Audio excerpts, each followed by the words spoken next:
Bulletin में मनोरंजन और खेल जगत से जुड़ी जानकारी देंगे और शेयर मार्केट के क्या हालचाल चल रहे हैं, पूरी खबर आप तक पहुंचाएंगे। चलिए बुलेटिन की शुरुआत करते हैं बिहार की सबसे बड़ी खबरों के साथ।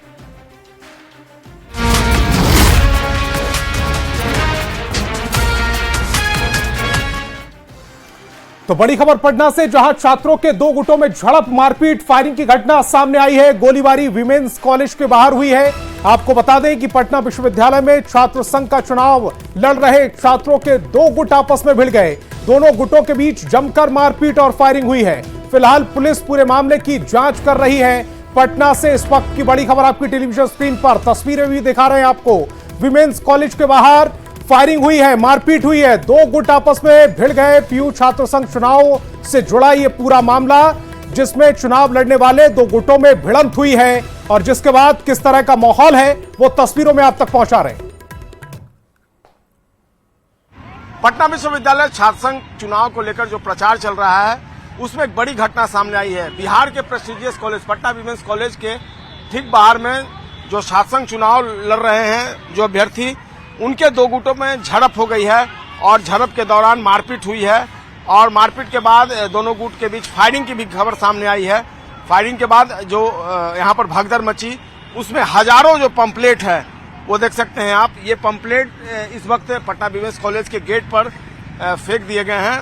यहाँ पर आप ऐसे में अंदाजा लगा सकते हैं कि किस कदर यहाँ पर भगदड़ मची थी और इसी भगदड़ में एक छात्र जो है वो घायल हो गया। फिलहाल यहाँ पर सफाई कर्मी को बुलाया गया है और सफाई कर्मी इन सभी पैम्पलेट्स को यहाँ से हटाने में जुटा हुआ है। लेकिन निश्चित तौर पर जो ये घटना सामने आई है उसे में अंदाजा लगाया जा रहा है कि छात्र संघ चुनाव को लेकर किस कदर जो प्रतिद्वंदिता है वो जो अभ्यर्थी हैं उनके बीच हावी है और यही कारण है कि फिलहाल पुलिस इस पूरे मामले में सीसीटीवी फुटेज खंगालने में जुटी हुई है ताकि जो कल्पिट हैं उनको आइडेंटिफाई किया जा सके और उनके खिलाफ बड़ी कार्रवाई की जा सके।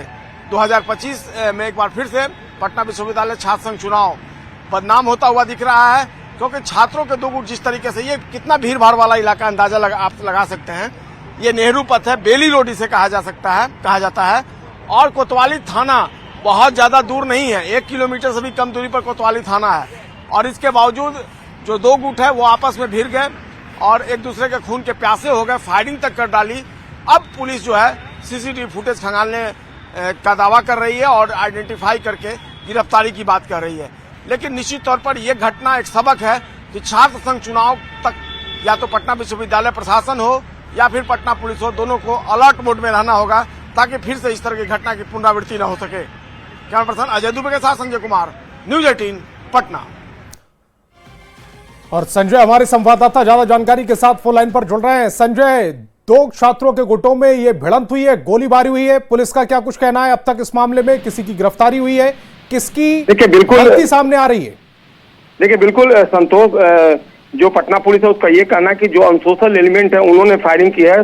छात्रों के गुट में जो अनसोशल एलिमेंट थे वो भी शामिल थे और उन्होंने फायरिंग की घटना को अंजाम दिया। लेकिन वाकई में एक बड़ी चुनौती भी है पुलिस के लिए, चूंकि पटना विश्वविद्यालय छात्र संघ का चुनाव जो है वो कई सालों से होता आया है और एक बार फिर से इस तरीके से अगर दो गुट आपस में भिड़ जाते हैं तो कई सवाल खड़ा होना लाजमी है। बहरहाल देखना होगा, सीसीटीवी फुटेज को डिटेक्ट कर रही है पुलिस और उस आधार पर जो कल्पिट है उनको आइडेंटिफाई करने की कोशिश कर रही है। लेकिन जिस तरीके से ये लड़कियों का कॉलेज है, प्रेस्टिजियस कॉलेज है बिहार का, वहां पर इस तरीके से आपस में मारपीट, फायरिंग, एक दूसरे के साथ झड़प और उसके बाद जो हजारों की संख्या में पंपलेट है उनका बिखेर देना, इस बात को साबित करता है कि जो अनसोशल एलिमेंट है वो पटना विश्वविद्यालय छात्र संघ चुनाव में कहीं ना कहीं दखलंदाजी दे रहे हैं। तो ऐसे में पुलिस के लिए भी एक बड़ी चुनौती है, पटना विश्वविद्यालय प्रशासन के लिए भी चुनौती है। प्रशासन के लिए बहुत बड़ी चुनौती है। संजय, आप हमारे साथ जुड़े, आपका बहुत बहुत शुक्रिया।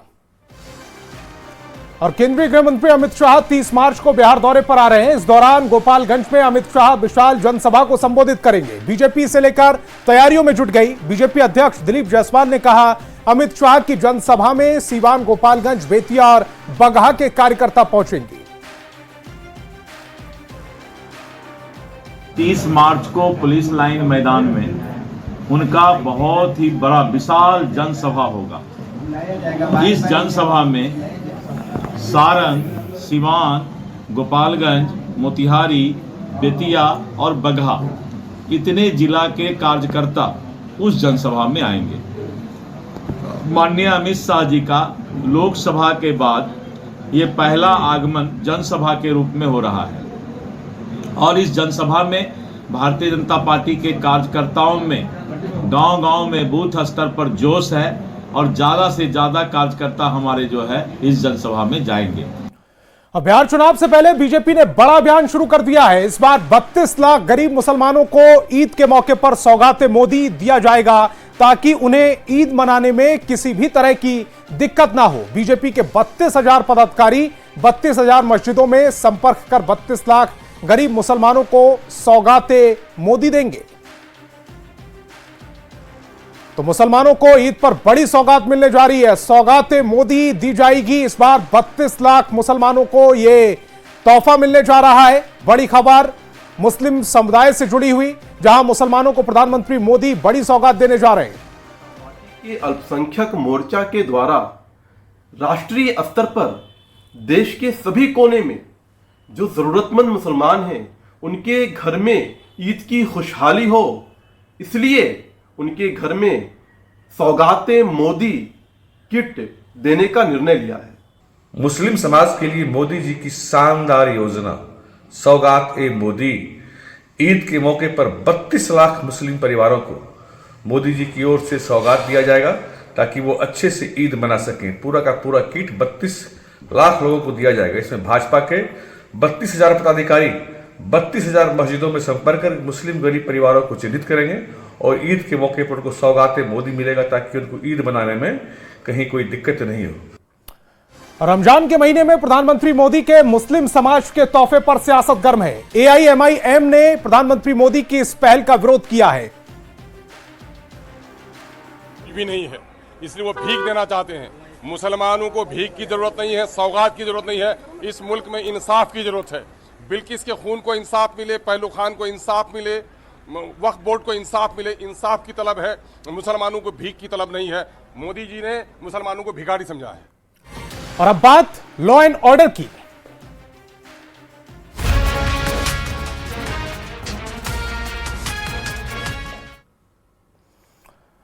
और पटना के एशिया अस्पताल की संचालिका डॉक्टर सुरभि राज की हत्या के 3 दिन बाद मुख्य आरोपी को पकड़ने में पुलिस ने सफलता हासिल की है। पुलिस ने मामले का खुलासा करते हुए मृतका के पति और अस्पताल में काम करने वाली एक महिला कर्मचारी और दूसरे कर्मचारी की संलिप्तता की बात कही है।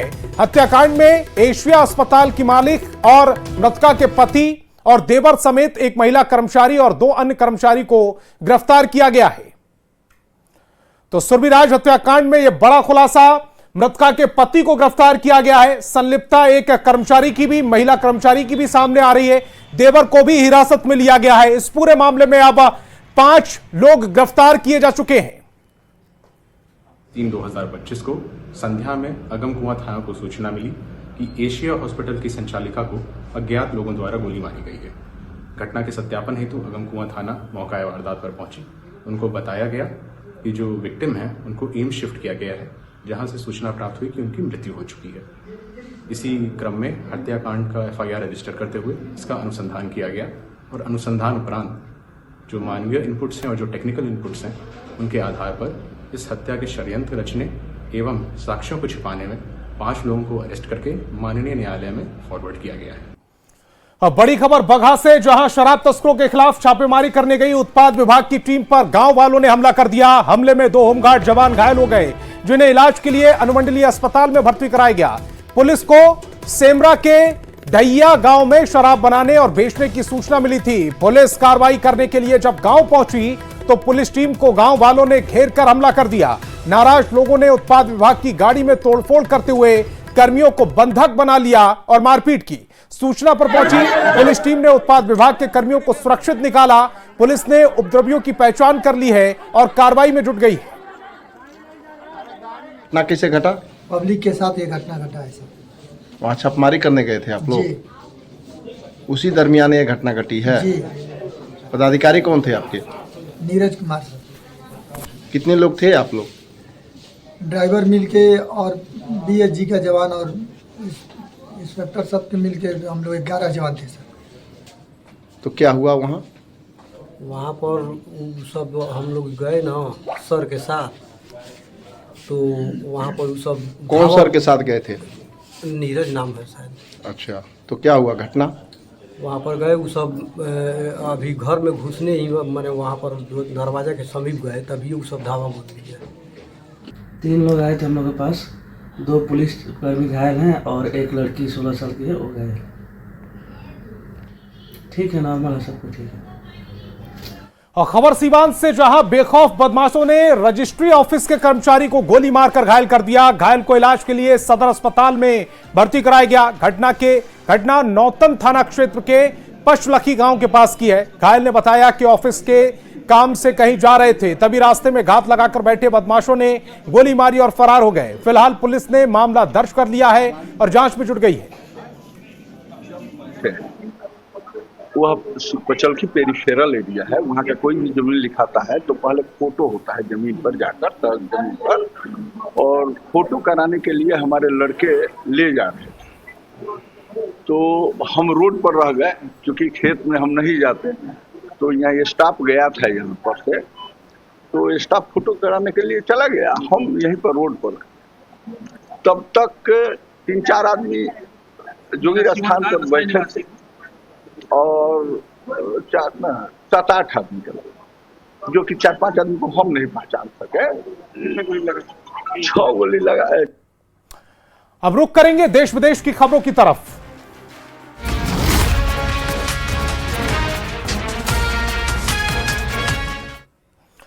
रांची से बड़ी खबर मिल रही, मैया सम्मान योजना के नियमावली में संशोधन। हेमंत कैबिनेट की बैठक में यह बड़ा फैसला हुआ है।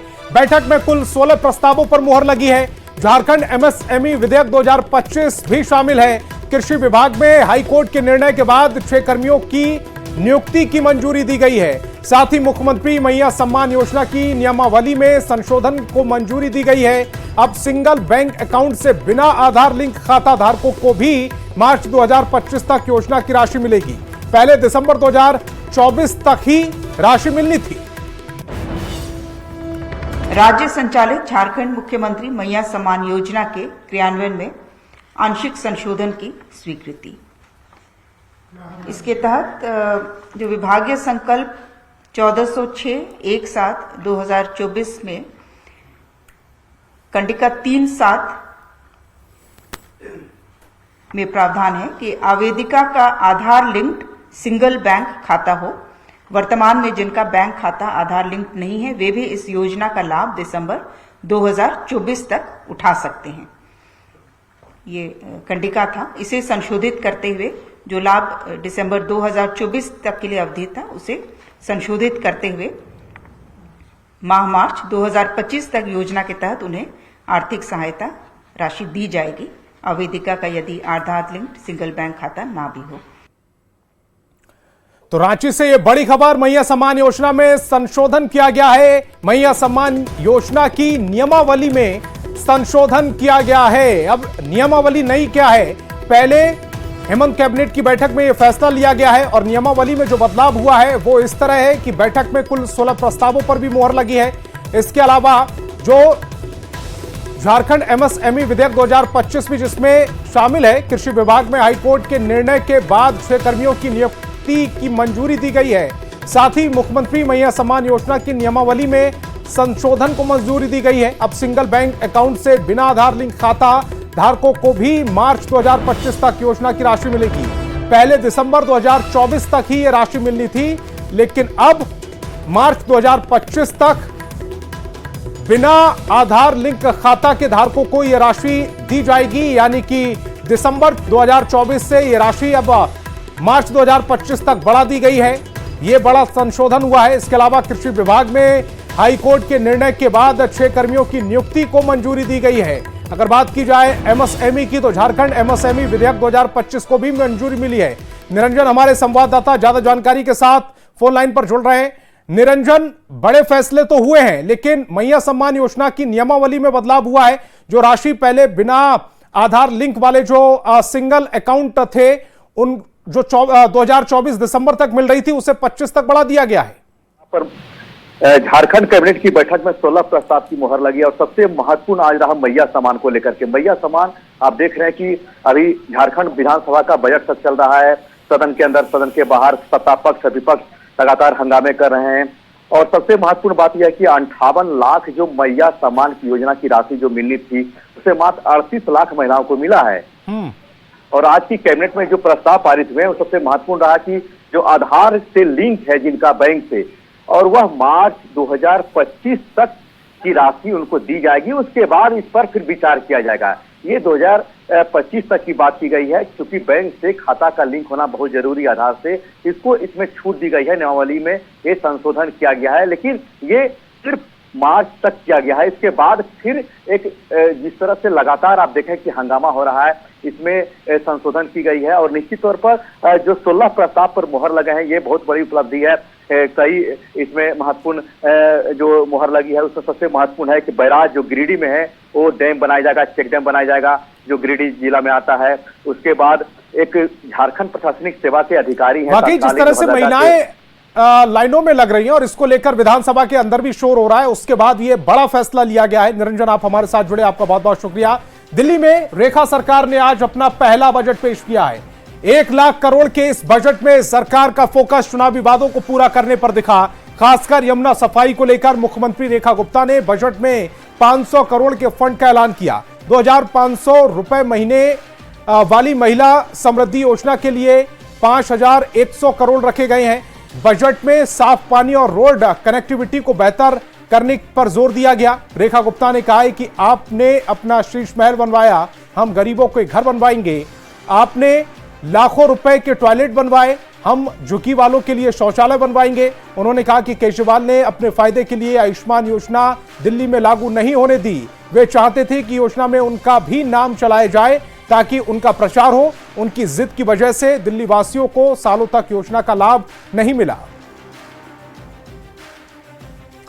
मेरठ के सौरभ हत्याकांड के आरोपी साहिल की जेल में कुछ कैदियों ने पिटाई कर दी। नाराज कैदियों ने उसे कई थप्पड़ जड़ दिए, जिसके बाद जेल में मौजूद सुरक्षा कर्मियों ने उसे बचाया। आपको बता दें कि साहिल और मुस्कान सौरभ राजपूत की हत्या के मामले में जेल में बंद है।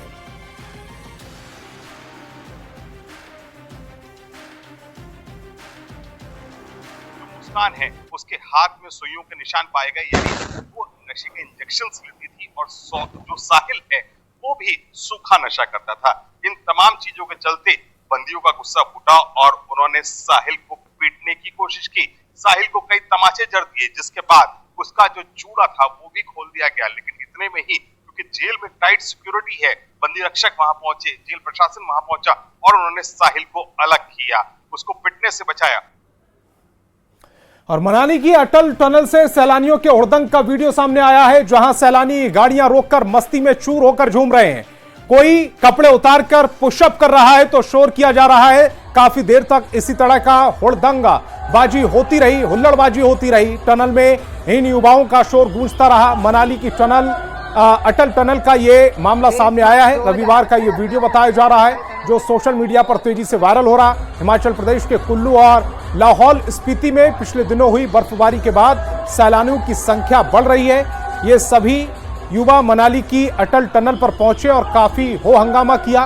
23 मार्च को लाहौल घाटी में स्नो मैराथन का आयोजन किया गया था।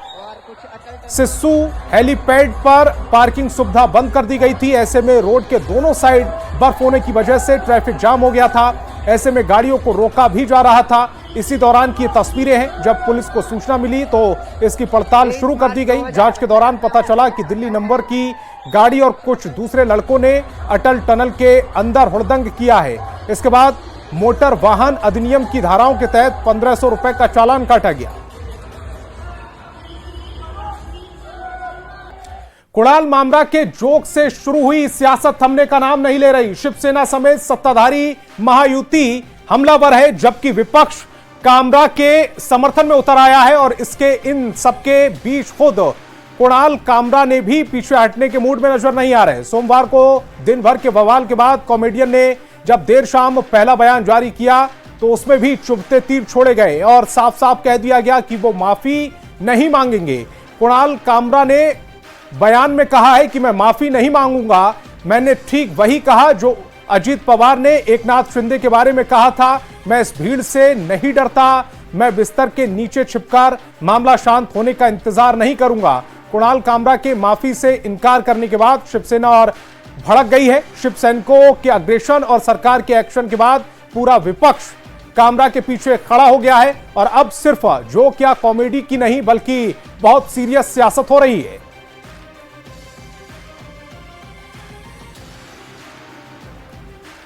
चलिए बात खेल जगत की भी करेंगे।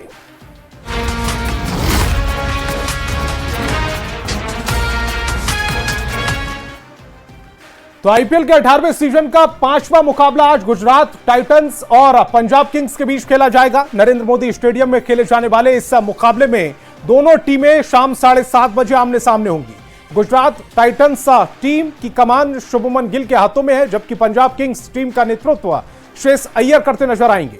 आइए जानते हैं कि मैच में किस टीम का पलड़ा कितना भारी है और कौन सी टीम इस मैच को जीत सकती है।